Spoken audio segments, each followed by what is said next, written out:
Joining us now is Kathleen Sebelius, a Democrat as well, the former governor of Kansas, the former Secretary of Health and Human Services under President Obama. Governor, good to see you again. Thank you for being with us. I want to get your reaction to this because literally everyone I've talked to tonight, and there are lots of things to react to across the country, everyone is fascinated by this particular result in the Kansas abortion rights question.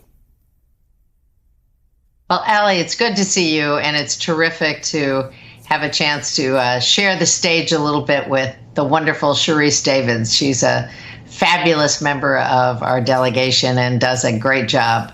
I think, this is about Kansas, and we are a state which came into the Union as a free state and founded by abolitionists who came to make sure there was a free state west of the Mississippi.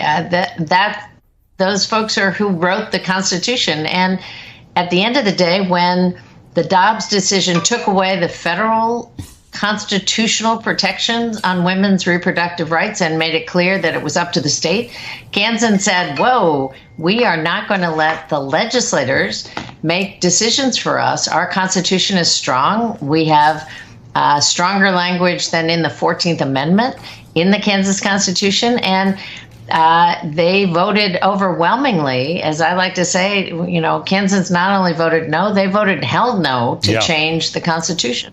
So is this a recipe for others in the country? Is this an idea that are there a whole lot of people who want to protect abortion rights in the country watching this tonight saying, this is a great idea. Why don't we do this in our states? Well, I think it first of all should encourage people not to shy away from a frank discussion about what the Republican Party has adopted. They've adopted a very radical agenda, which says we're going to strip away rights from women. We are going to make healthcare decisions on behalf of women. We are going to have forced pregnancies and forced births. It doesn't matter the way that they got pregnant. It doesn't matter their age. It doesn't matter their capability. We know better.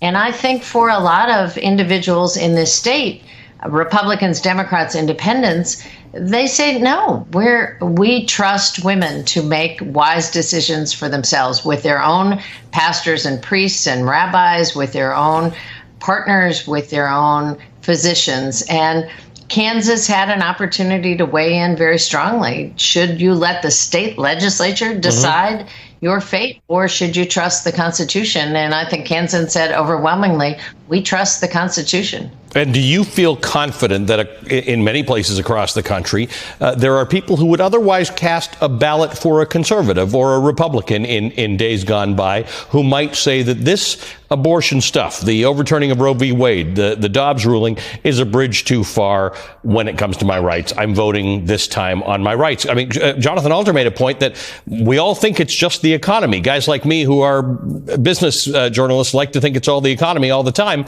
Tonight says might not be the economy.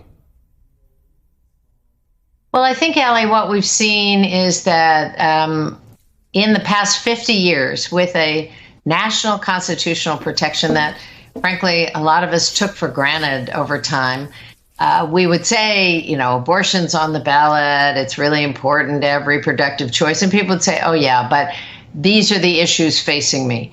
Once Dobbs occurred, once the Supreme Court ruled at the end of June that there is no federal protection, that we're going to turn it all over to the states, and then we watch states strip away rights from women across this country, I think it sounded an alarm bell. And a lot of people are saying, wait a minute, this is very real. This is about me. This is about my child. This is about my grandchild.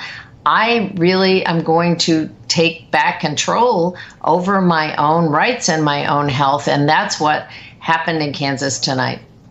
Kathleen Sebelius, good to see you. Thank you for joining us again this evening. Kathleen Sebelius is the former governor of the state of Kansas.